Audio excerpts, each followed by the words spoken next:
Hello. Hi, everyone. Hi.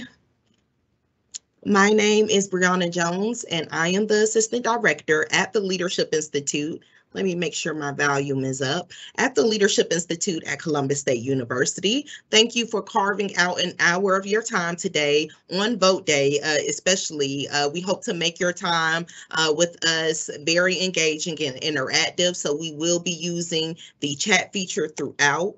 Um, as I introduce today's speaker, please put in the chat and let us know if you've been here before to one of our past webinars or if this is your first webinar as a part of this series.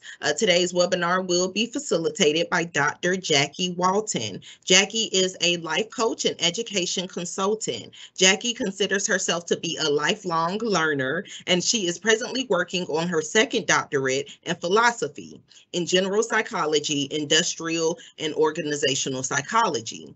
Her other interest includes running. Jackie has run several marathons, but her favorite marathon to run is the Marine Corps Marathon in Washington, D.C.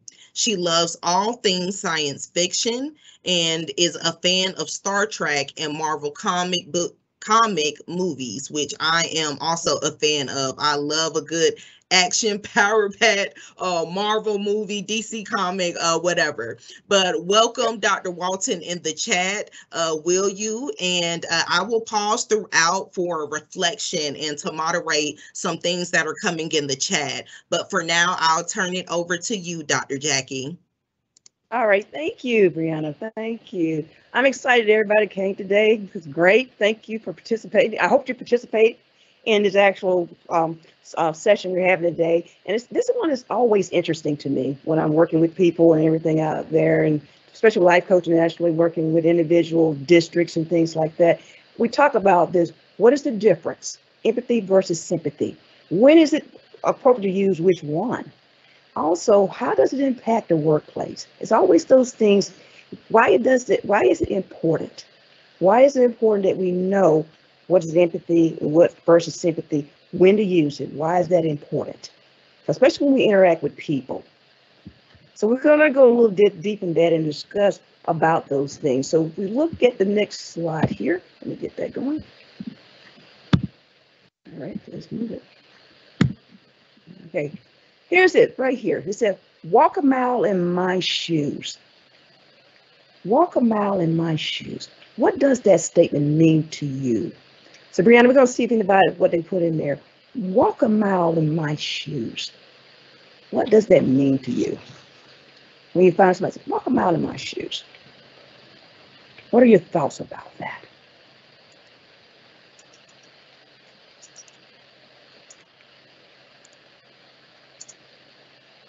And while we're waiting for some comments to come into the chat, I will go ahead with what that means to me. I think that walk a mile in my shoes, as simply as I can frame it means understanding. If I had to choose one word, walk a mile in my shoes, to me, what comes to mind or what I visualize is someone understanding, someone nodding their head, someone listening to me, kind of engagingly and actively. Exactly. That's good. That's a good one. Anyone have any else? Points, ideas, their thoughts?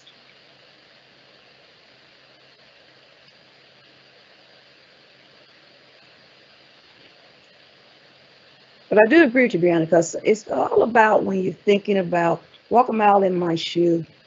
It's the ability for a person to think of yourself as another person, another person's shoes. You're there. You're looking at that person and you're really looking at that through their point of view.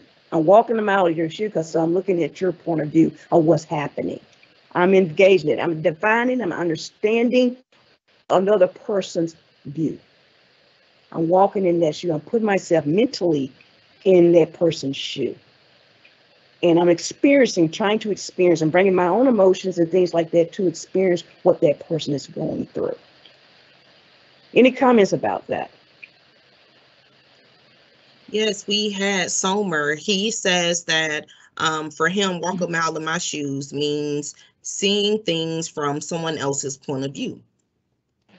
Yes, very good. Yes, seeing it from someone else's point of view, because then they know that you're listening to them, you're actually involved, and you're trying to understand them, understand what they're going through. Anybody else had a comment? Very good.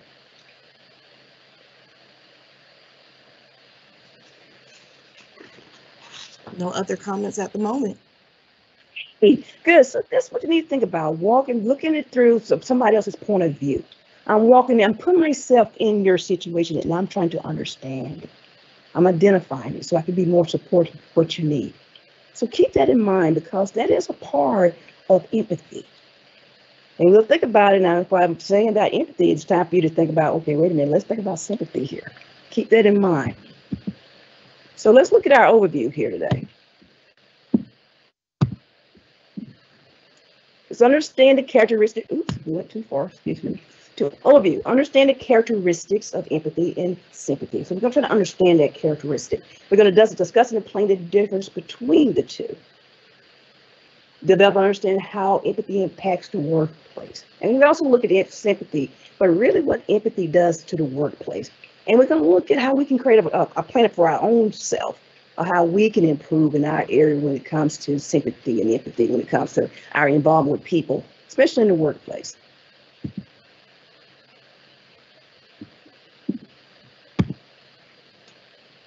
Here we go, empathy versus sympathy. And this is interesting. This is from John Steinbeck. He made this comment. He said, let me think about this. Empathy is walking a mile in someone else's shoes. Okay, we talked about that. Then he says sympathy is being sorry their feet hurt. What are your thoughts about that? Sympathy is walking a mile in someone else's shoes. Sympathy is being sorry that their feet hurt. And this is how he phrased the difference between them. What are your thoughts? Any comments, Brianna? No, ma'am, not at the moment, but I will definitely respond to that. My thoughts on walking a mile in someone else's shoes, I think that drives the message of understanding. Like I said, I get that visual head nod when I think about empathy. So yes, for you to get to that point where you're understanding how someone else feels, it takes walking a mile in their shoes. Yeah. And really getting a deep understanding of what's going on. And when you see the statement says sympathy when it says sympathy is being sorry their feet hurts, that to me is I'm just getting the surface level of what is going on. Mm-hmm. Where when I look at empathy, it said is walking a mile in someone else's shoes. I'm trying to get a deep understanding of what is going on. So something to think about. The more we get into it, you'll see that there's a big difference, and it's an appropriate time to use empathy. It's an appropriate time to use sympathy.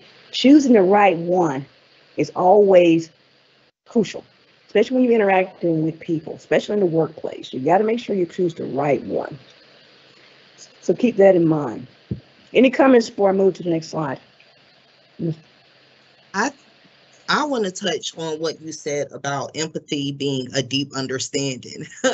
I think, again, that just draws back to what I was saying about people being understanding of what you're going through. That's empathy to me. And then the sympathy, just hearing someone, someone being heard, they don't feel heard when you're just kind of at that surface level. Where like when you say, oh, well, I'm sorry, your feet's hurting. Well, can you bring more feeling to that? I think that's very much surface level. So I like that good analogy that you used. I really like that. Yeah, and you can always think about this. Now, in my acting, what does this person need me to be? Empathy or sympathy? So I'm listening to what they're saying. So do I need to do surface level or do I need to go deep? So you're trying to figure out where you need to go because you use both of them, but you really need to make sure you understand the difference between them so you know which one to use. So you want you to get yourself in a situation. Any comments before we move to the next slide? Are we good? We're good to move on. All righty. Sympathy versus when you look at empathy versus sympathy, the characteristics. I'm gonna do a little talking around that because we know that, I'm not saying that when we look at the two, when we talk about sympathy, it's very positive. It's very positive because it's at a surface level. We were just talking about that. We acknowledge that of something, the acknowledgement of someone's feelings in a situation. That's what we do. We acknowledge it, and we acknowledge what they're going through. So when we think about sympathy, it's like we're feeling with that person. I'm feeling with you, and it's at a surface level. And so instead of going deeply feeling for them, we're just basically simply we're just feeling with you. Now we go deep in feeling for you or for them. That's when we're really getting into empathy. And so empathy is much broader. It's a lot broader, more intense with emotions. It's a reaction to a situation. It's someone else's. You're looking at what they're going through. It's where you are taking on their feelings. You're taking on their feelings. And you're making a connection to their feelings. That empathy, you're getting deep. When we say sympathy is at surface level, yeah, empathy, you're getting deep because you're trying to make a connection with them. You're trying to make a connection. So when you think about it, the critical difference, if you really think about it, is empathy and sympathy is instead of feeling with someone, you're feeling with them. Because we know sympathy is feeling with. When you're just feeling with, you're there, you're just feeling. You're like, okay, I'm feeling with. Where sympathy is going real deep, you're feeling for them. Any question or comments in the right now? No, ma'am. You have the floor, Jackie. Awesome. So empathy is about that ability that you place yourself in another person's shoes. It's your ability to do that. It's a way you can actually you get engaged in what they're doing. In your head, you're visualizing what they're going through. You're seeing it, and you're trying to make that connection. It is easy. So it's like an easy way to remember it is like this. It is feeling you share with another person. Sympathy is with feelings that you share with another person. That's what sympathy is. You're sharing a feeling with another person. Empathy is the ability to understand the emotions of another person. The emotions of another person. It's a huge difference there. I always like to say when I'm talking to people, I say empathy is in the head. Empathy, because I'm going deep. I'm going into my emotions in my head. Where sympathy is around the heart. Empathy is the head. I'm really analyzing, I'm going deep. I'm going in, I'm feeling, and I'm picking on the emotions. Where sympathy is the heart, yeah, I feel sorry for you, okay? It's the heart. So those two differences, head, empathy, heart, sympathy. Makes sense? Any questions or comments? So let's look at, okay, good. So we can break it into this looking at the characteristics. So I gave a little bit of overview, but I always like to put it in writing because some people are visual learners. So let's look at this piece. Empathy. Feeling what someone else feels. Sympathy. Having thoughts about what someone feels. Look at that difference there.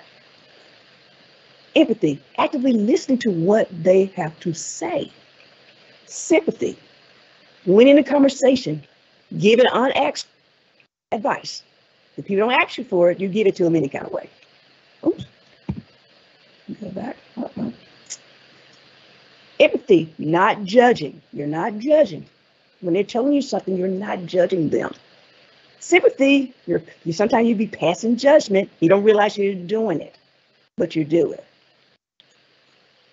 Empathy, being aware of the nuance and the nonverbal cues, watching people, seeing what they're doing, like what Brianna said. I'm watching how they're doing and I'm making sure I'm there and I'm watching them and looking at their nonverbal cues and everything like that. Sympathy is basically only those in surface level issues. Empathy, discovering their perspective. Sympathy, understanding only from your perspective. And then empathy, acknowledging everyone's feelings. Sympathy, ignoring or suppressing your own emotions. There's a big difference in the characteristics. Any questions or comments about this before we get into really going a little bit more deeper? I have a question, Jackie. I think your last point brought up something for me. When you're talking about sympathy and you said suppressing your own emotions, can you express that a little bit more? I think that when I hear that, I think of somebody with a cold exterior. They're trying to suppress how they feel. So if you could explain that a little bit more to bring some clarity for me. It's where sometimes when you hear people telling what's going on with them and you're feeling like, okay, I don't feel like I need to connect to that.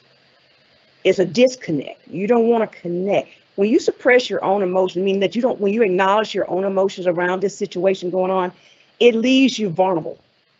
And some people don't like being in that situation. So what you do, you ignore or you suppress that emotion so you refuse to connect because you don't want to be in the vulnerable situation. You don't want to be transparent. You want to keep whatever you have. Even if you could connect to it, you don't want to deal with that. You do not want to get engaged in that. So you suppress that feelings, those emotions. So you want to be more disconnect. Sympathy is more of a disconnect. You don't want to let your feelings or be vulnerable. You don't want to do that because that basically, for some people, that is dangerous territory for them. They can't handle that piece. So what they do is they ignore it or they suppress their own emotions around whatever that person's going through. They don't want to be engaged in that because they're not ready to. Brene Brown talks about vulnerability, people being vulnerable about certain things. Some people don't like being in that situation, but as a leader, you have to be vulnerable. You have to be very transparent.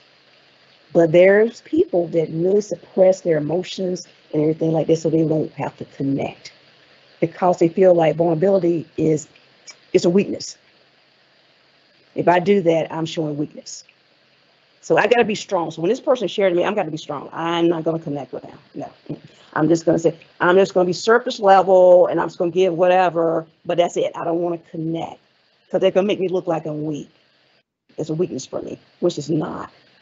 When you're vulnerable and you're willing to share your emotions and connect with a person, that's where you're showing that person that I understand. I'm here for you. And you're showing that support. Does that make sense what I'm saying to you, Brianna? Yes, it does. I probably went too far with that, but it's just one of those things when I'm talking to people, we talk about that piece, is making sure people understand it's okay to be vulnerable. Is that vulnerability is important, especially as a leader. Because it makes you approachable. It makes people feel okay to come to you. I was talking to a leader yesterday, and I'm saying to that person, they leading the major group in a corporation. I said to him, you have to be very transparent with them. Show them what is needed so they can see when they see what you are with transparency, they're willing to engage, they're willing to be supportive, and they understand what they need to do to support whatever it is. But you got to be very transparent, very clear on what is going on and what's going on with the situation. Any comments or questions? Awesome. I'm going to go to the next slide. Brene Brown does a lot of work with the vulnerability and sympathy versus empathy. And it's one of the things I always value when she talks about it because it's important to know the difference. It's crucial to know the difference in when it's appropriate and when it's not appropriate to use which one. Because it's more like you're trying to make sure that you're meeting the person, their needs or the individual needs. So in this video, she gives a great example of the difference between empathy and sympathy. Any comments before I start the video? Any questions out there?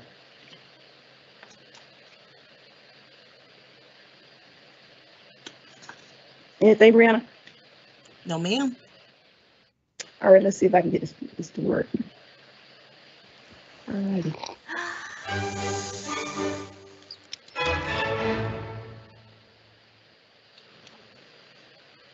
So what is empathy, and why is it very different than sympathy? Empathy fuels connection. Sympathy drives disconnection. Empathy, it's very interesting. Teresa Wiseman is a nursing scholar who studied professions, very diverse professions where empathy is relevant, and came up with 4 qualities of empathy. Perspective taking, the ability to take the perspective of another person or recognize their perspective as their truth. Staying out of judgment, not easy when you enjoy it as much as most of us do. Recognizing emotion in other people and then communicating that. Empathy is feeling with people. And to me, I always think of empathy as this kind of sacred space when someone's kind of in a deep hole and they shout out from the bottom and they say, I'm stuck, it's dark, I'm overwhelmed. And then we look and we say, hey, you climb down. I know what it's like down here, and you're not alone. Sympathy is, ooh, it's bad, no, you want a sandwich? Empathy is a choice, and it's a vulnerable choice, because in order to connect with you, I have to connect with something in myself that knows that feeling. Rarely, if ever, does an empathic response begin with "at least." Yeah. And we do it all the time, because you know what? Someone just shared something with us that's incredibly painful, and we're trying to silver lining it. I don't think that's a verb, but I'm using it as one. We're trying to put the silver lining around it. So, I had a miscarriage. Oh, at least you know you can get pregnant. I think my marriage is falling apart. At least you have a marriage.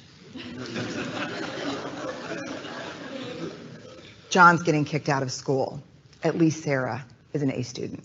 But one of the things we do sometimes in the face of very difficult conversations is we try to make things better.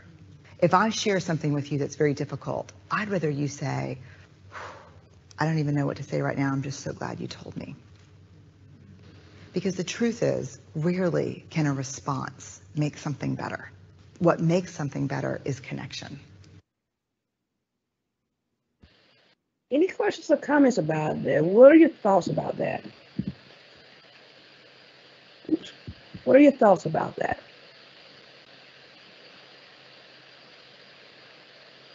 I think that Renee brought up a very valid phrase that some of us use probably unintentionally, at least.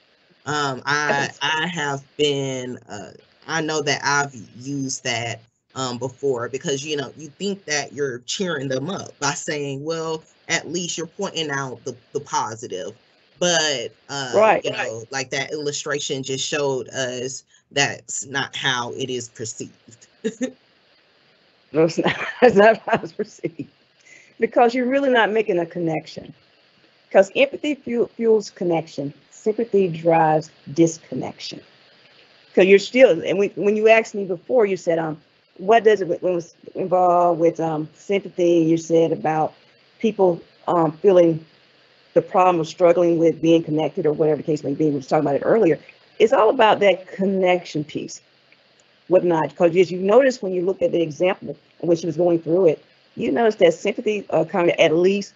That means I don't want to get really into it. I'm going to do surface level with you. I'm acknowledging that you have the situation, but that's all I'm going to do right there. At least, and your responses are very shallow, at least.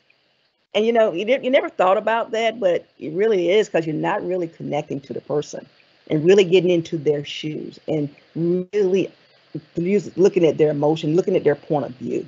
You just giving your own, at least, well, at least you didn't have this going on. You're driving that disconnection. If you imagine that if you think about that in the workplace, just think about that in the workplace. And you having things going on, somebody get in a situation and they come to you and they're talking to you and they're sharing what's going on. And you have to decide, am I giving empathy or sympathy? Now, remember, when you do sympathy, you're only going to do surface level when they're talking to you and they're really sharing, because something might have happened. They might have had a situation that occurred and they're sharing with you. You have to decide on how you want to approach this situation with this person. Am I going to be empathetic or sympathetic? Which one will be best? Because this person worked with me in the workplace. I interact with this person, and this person is going through something right now. How would that? And I also have to think about it like this: how that's going to impact everybody in the office as well. If I don't address it like I need to, or because this person has come to me, I don't want that person to feel not a part, disconnected. Does that make sense? Any questions or comments about that? Yes, that makes sense to me, most certainly, and I hope so for the group. And Yeah. you were talking, it made me think about when it is appropriate to use sympathy, because I don't think that using it is completely bad. As we've been talking about sympathy, I think sometimes it's safe to stay surface level for a lot of people because you think I don't have that shared experience as that person. Okay. So I can't stand in the feeling with them. I have to stand in it for them. So I think that that's why some people kind of stay on that surface level and kind of, just coast along that because you don't have the shared experience of losing a pet or losing a family member. So I think that prompts a lot of people to kind of stay in that surface level. Yeah, because you don't really, and sometimes it's that they don't really want to go, they don't want to engage in that type of feeling. That makes sense? Because they cannot, it's probably hard for them to handle it. You know what I'm saying? Because if this still, it brings to people this type of connection, where simply creates some type of an uneven dynamic, which it's a disconnect. You're being very close to what your emotions. You're suppressing it. When we talk about suppressing them, which that is fine, depend on the situation. That's the reason why you have to know the difference between the two, and see where you want to go with it and make that decision. So when you look at what she said in her video, she said there's 4 key steps to showing empathy. Putting yourself in someone else's shoes, staying out of the judgment and listening, but don't be judgmental.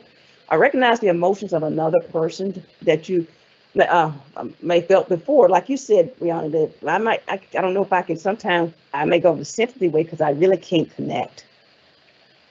But realizing in your head that you're going to go the sympathy route instead of the empathy route, it really helps you because that means that you are self-aware of what you're about to do because you're making that decision and communicating that you can recognize that emotion. So it's always about knowing the difference between the two, helps you plan how you're going to interact with those individuals or whatever the case may be.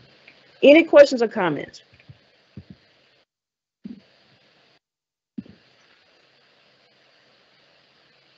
Are we good? We're good. Okay. So here's a little activity. We'd already started doing it. Here's what I want you to think about.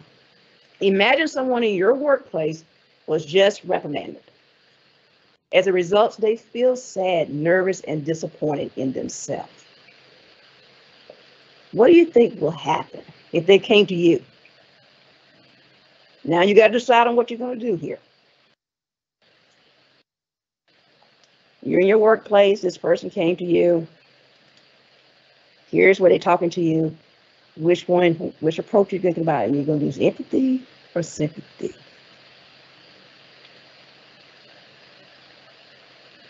I think the point here is you want to make them feel comfortable with being reprimanded, turn a negative into a positive. So without overshadowing them, I think that everyone can take the empathy route because everyone has been in a position where they can share a similar experience of feeling like they were invaluable to the team. Yeah. Mm-hmm. Any comments from our viewers out there?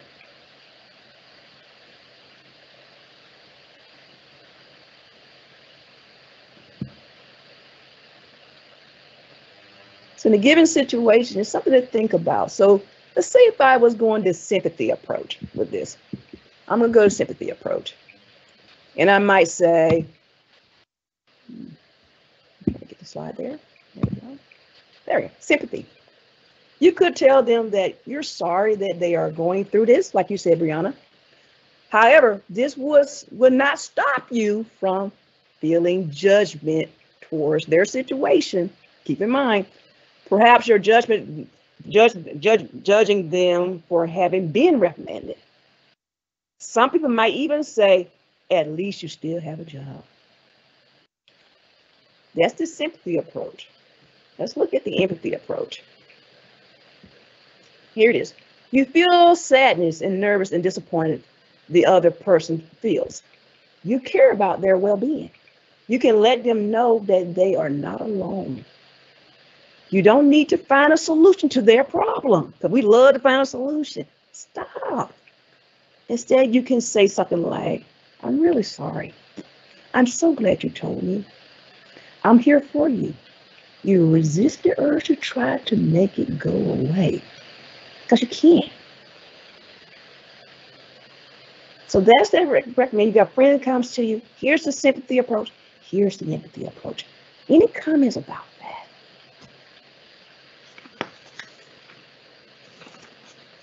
I think that you summed it up beautifully. Resist the urge to make it better. Yeah. I think that a lot of us put that hat on when we're listening to somebody or when we're in a position where we're having to choose empathy or sympathy. Yeah, because we want to say, oh, this and make it go, well, at least you still have a job, girl. You know, oh, don't worry. You try to make it go away, and which is not. You acknowledge that they're what they're going through, and you're there for them to support them. Just keep that in mind. So when you look at that difference there, I gave an example, a sympathy response to that situation. Then I gave you an empathy response. Here's where you think about, what approach do I really need to use in certain situations? Because now there you've seen the difference that is happening, that is occurring. Any questions or comments before we go on to the next one? Good.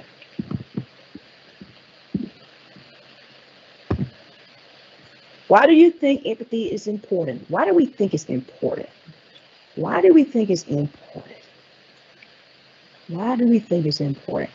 Because it says here, you, me, we. Empathy is a choice. Like you were saying, Brianna, I need to make a choice of what I'm going to do here. And then you sympathy and use empathy. But why do we think empathy is important, though? Why do we think that?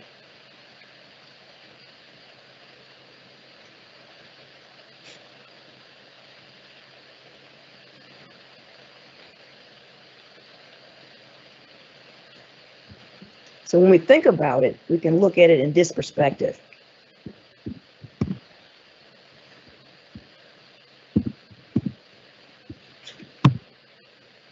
Empathy is important because it's a social skill. It's a social skill that we have there. Empathy allows you to better connect with people and foster healthy relationships. If I'm showing empathy in the workplace and I'm trying to build my team and I'm trying to build this safe environment to work in, I want to have an empathy. I want to make sure that I'm an empathetic leader, and I'm making sure that I want connection. I want a healthy relationship because that motivates my employees to do what they need to do because they know that I'm here for them. Empathy encourages us to respect and care for each other. There's respect going on. We respect each other's point of view. When we're sitting in there, we're collaborating together. People are sharing their thoughts and everything like that. We listen to what they have to say. We're respecting that. We're encouraging that.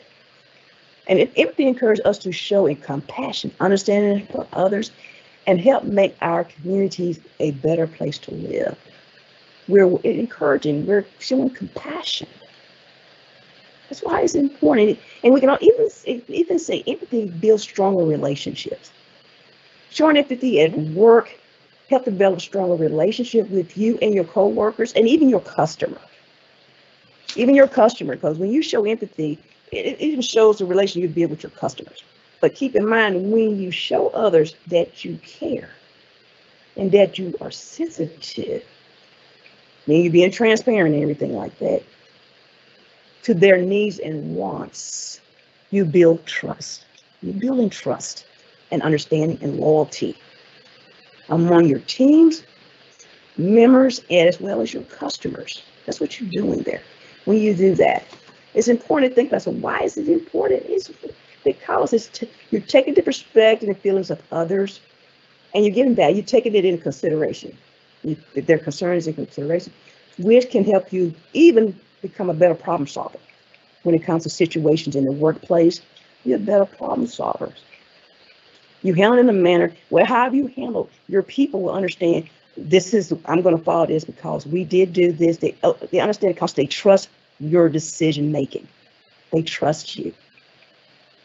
That's why it's important in the workplace, because it builds trust. So whatever happens, anything's going on, they know as a leader that they trust you, that you are looking at, that you're considering their needs and their concerns. They trust you. Any questions or comments about that? Do we have any comments about that? Good. I always tell people in the workplace, empathy is huge. We have sympathy, but we have empathy, especially when it comes to building a safe environment that you want your employees to really trust. As a leader, as executive manager, I want my employees to trust me, that I'm going to take their concerns and their considerations. I'm going to take that to heart when I'm making my decisions. But I also have to build trust. They have to trust me. And empathy provides that way for me to build trust with my employees. So we think about traditional view of, when we look at the power of workplace empathy, traditional view of work management is where I'm on, it's about driving the business, making sure people push people hard, employees hard, make sure they do what they need to do. But the workplace, the role of management today is sort of different now. What we want to do now is create an environment where that you're approachable, that I see your needs. I'm there to support you and whatever you need when it comes to your work. Now, sometimes I cannot change. Sometimes I can't change the situation. The situation is what it is. But I hear you. I see you. I understand you. But I cannot change the situation. Any comments about that?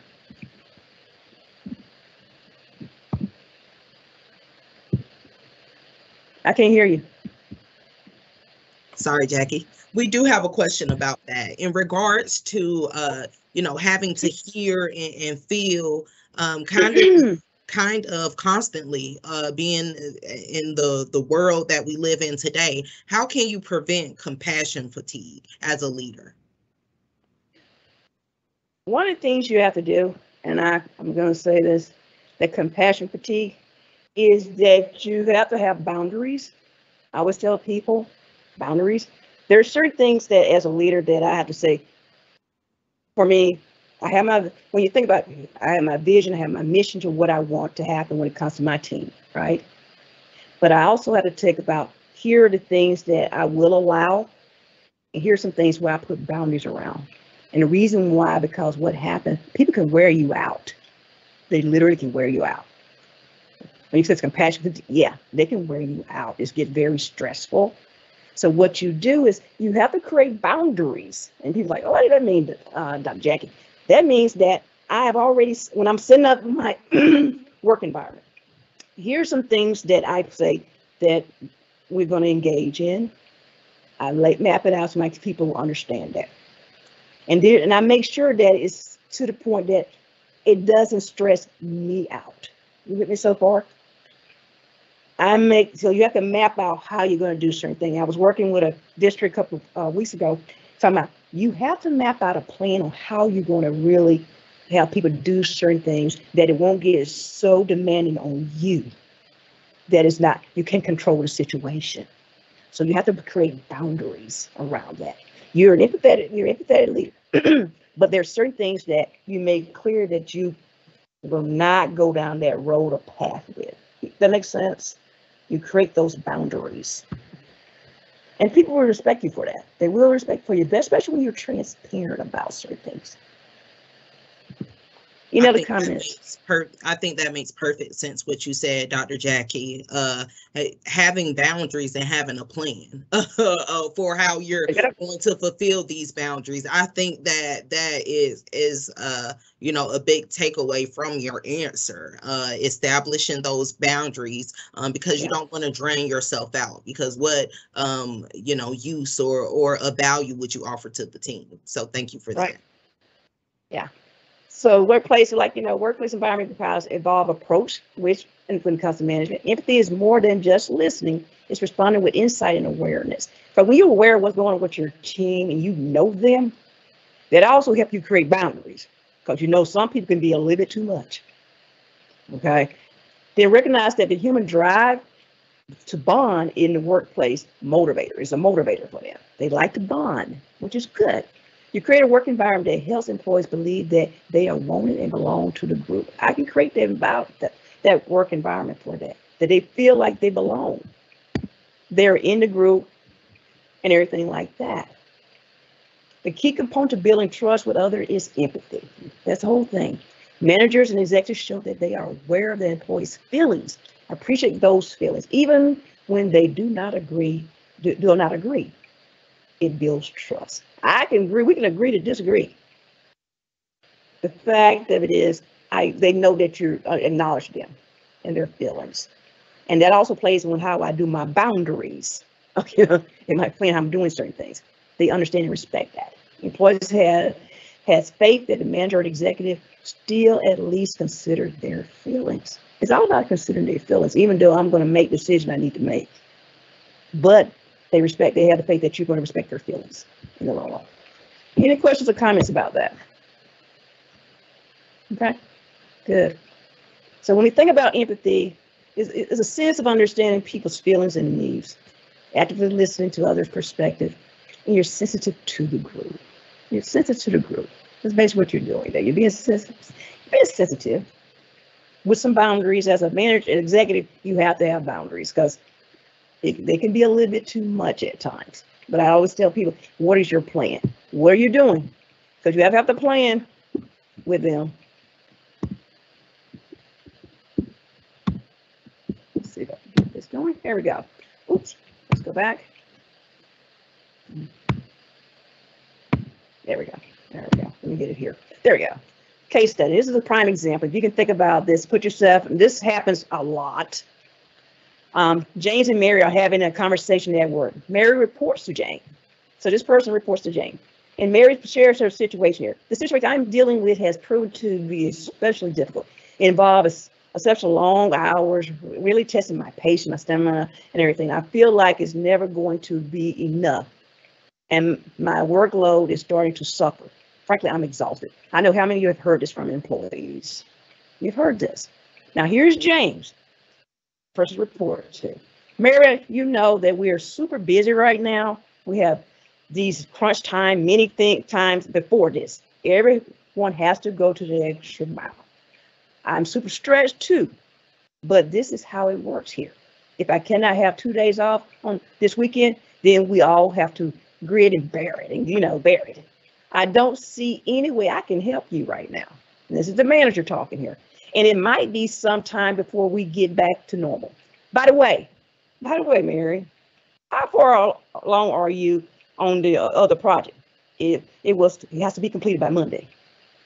That's that response there. Let's look at this, because it's pretty heavy. Brianna, I see you going like this here. Okay. It's pretty heavy.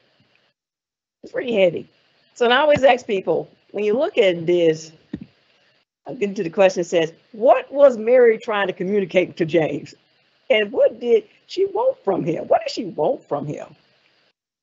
What do you think? What do you think was going through James' mind when she was sharing this with him? How do you think Mary reacted to James' comments? And what will she think at the results of that conversation? We don't have this conversation. I wonder how she felt. And then it said, how would you handle this differently? If you were James, what would you say instead? So what are your thoughts about that? I gave quite a few questions, but I want you to think about this because this happens all the time in the workplace. Anybody have a response or comment? And I'll take a whack at it. I think that James, he started off strong, but he ended up with kind of where Brene Brown was trying to warn us about in that video. He ended up playing the sympathy card, kind of deflecting all of her feelings that she just referenced and went straight back to work. So that's how I think that James handled the situation. Yeah, James was a piece of work, but we know we have done it ourselves. Okay, so and I can imagine how Mary felt. She's like, okay, I ain't getting no support from him, and he don't even understand what I'm trying to say to him, and stuff like that. So she felt basically there's a disconnect there, and I think she really didn't. She knew that they have to do this. I think she just wanted to be heard. What do you think? Your thoughts on that? She just wanted to be heard. I think it's the only thing she wanted from James. She just wanted to share. So she wanted to share and just say, here's what I'm going through.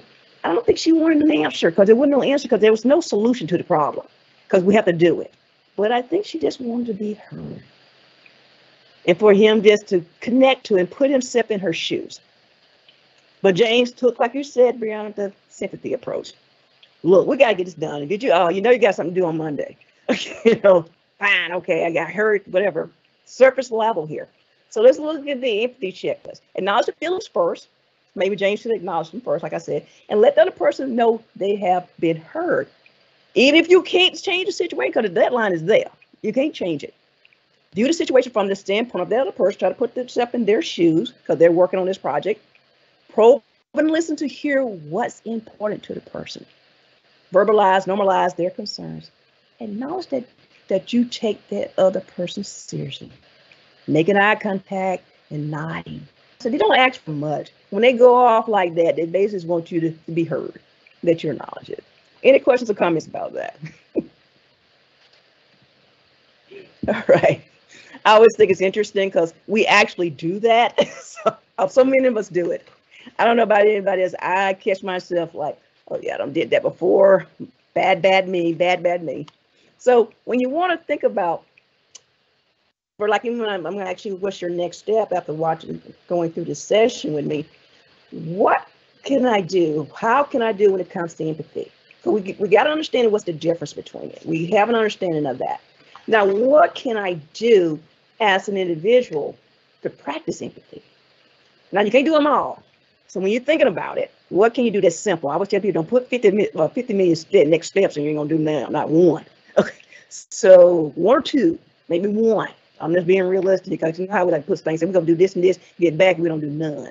So you need to think about it. So when we think practicing empathy, how I can practice it? Well, you'll learn about the benefits of showing empathy. We talked about it, so you know the benefits of it. Then what you want to do, listen actively instead of focusing on what to say next. I always tell people that's always a good one. We might want to practice it because we're so good. We don't really listen. We just want to see, I need to figure out what I'm going to tell this person because I need to let this person know I got thoughts about this. And the person don't really want to know that. So you want to say, listen actively instead of focus on what to say next. Repeat it in your own words. People love that. They love when you repeat. Repeat it in your own words. So you might say, here's an example. You might say, what I'm hearing about is that you do not feel valued in the team when Jeremy and Sophie speak over you. Is that what I'm hearing? See, things like that. Repeat it. Understand your own emotions. Then I say you got to understand your own emotions. Understand your own emotions, because then it helps you with how you can, if you want, you can connect, the connection there, and understanding what the other person needs. Understanding what do they really need. Think about Mary. Now, Mary didn't need all that from James that he was talking about. She needed some empathy, not sympathy. She needed some empathy. She wanted James to put himself in her shoes and just acknowledge. She knew he couldn't change the situation. They go through this every year or every month when it comes to projects. She just wanted to be heard. That's all she wanted. Any questions or comments?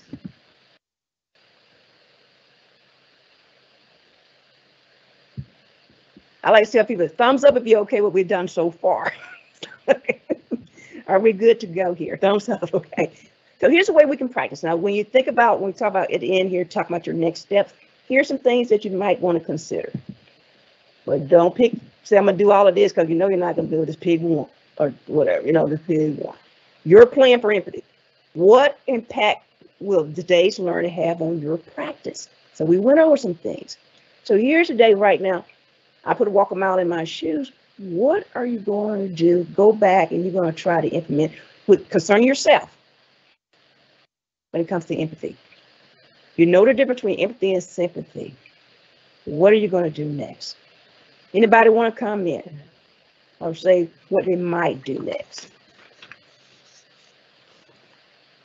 While we wait for some people to drop some comments in the chat, I will definitely share with y'all my reflection. I think that the empathy checklist, for me, that's my biggest takeaway, because that helps me to form a plan. And when before I respond or before I go into a meeting with someone who I know kind of has something on their chest, I can easily read that checklist and kind of refer to it to see what am I supposed to do? Because what we found is empathy is all about, reactive feelings. So I think that bringing that into, like I said, conversations or meetings where I know someone has a lot on their chest and that it's going to be a venting session, I can be prepared and kind of, have some skills up front that I need to be watching for as I'm listening. Right. You have any comments? Anybody want to step out? But it's something to think about, practicing empathy. And I always tell people, I said, the one I like to practice a lot is actively listening to people, seeing what they say, and making sure that I'm in the conversation. That means I'm listening and not thinking about, let me see what I'm going to say to this person, blah, blah, blah. I'm in the conversation. I'm making connections. So when I respond, when they finish, I'm going to pause for a minute. And then I'm going to come back and ask some questions, or I'm going to repeat what they said. And then I'm going to ask some questions as well. So that person can know that I'm connecting to them. I'm connecting to. I'm in your shoes right now. And I'm connected. I'm feeling what you're feeling. And that's what you want to make sure you do. And it doesn't take a lot. It just takes a couple of things that you might want to do. When you're making that plan out, do not make it complicated. Just make it this very simple. But I always think about, I know somebody talked about, you being compassion tired or whatever like that. That's why you have to make sure you develop boundaries. Boundaries are important. Boundaries. Let's go back. So reflection. You think about it like this. Empathy is seeing with the eyes of another, listening with the ears of another, and feeling the heart of another. That's Stephen Covey. He talks about that. So when you think about it, I'm seeing with the eyes of another, and I'm listening with the ears of another, and I'm feeling the heart of another. It's something to think about. When you go from the day and you're going back to your workplace and you're thinking about sympathy versus empathy, and you're really thinking about what you need to do, now you have a way of saying which one I'm going to do today, where I want to go. But keep in mind, when you have empathy in the workplace, you create an environment that's powerful. They're high performers. They want to produce because they know that you took their needs and concerns and you took those to heart to address those. Any question or comments? Thank you for that, Jackie. We do have someone who talked about what they will be walking away with and doing. And as I'm reading out their reflection, Jackie, if you could go back to the empathy checklist. Someone in Okay. the chat would like to view that slide. So someone anonymously said that they will do moving forward is listen actively and not try to make it better. It may be better not to frame a specific response. It might be better not to frame a specific response other than I hear you or repeating the person's words. Oh, that's great. Yes, excellent. I'm right there with you. You got it. You got it right there. Most definitely. Awesome. And here's the empathy checklist. I know somebody wanted this back up here. Yes, yes. And I will also be sending a copy of the presentation to anyone who wants it. So drop your email address in the chat so that I could send that your way. And Jackie, if you could go to the final slide so that we can get them to take this survey before they leave. Okay, let me do it right now. I'm sorry. No, you're fine. I appreciate you going back to that checklist slide for me. Okay, hold on. I'm gonna get there. Come back. There we go. Thank you, Jackie. No problem. Well, thank you again. And on behalf of the Leadership Institute, thank you for joining us and spending this hour with us together. Please scan the QR code using your smartphone, or you can type in the bit.ly link that is at the bottom of that QR code, and it'll take you directly to the survey. We thank you again for joining us and for your questions. Please come back for us. Come back, to our series as we pick up again in August. We are going to take off June and July, but come back again. We're going to talk about emotions in the workplace. So that's going to be a jam-packed session with information that I'm excited about. So tune into that on Thursday, August the 25th, same time. And again, if you want this presentation emailed to you, drop your name in the chat and I will send that to you. A recording of this presentation will be available on our Facebook and YouTube pages within the next 48 hours. And Jackie, I will allow you to close the group if there's anything left you would like to say. All right, my friends, thank you for attending today. And I want you to go back, think about what you're doing, share with your employees and everything like that. And basically build an environment where people feel that you're approachable, that you're there for them to help them with what they need. All right, and stay good and make sure you just stay good with what you need to do and being very supportive.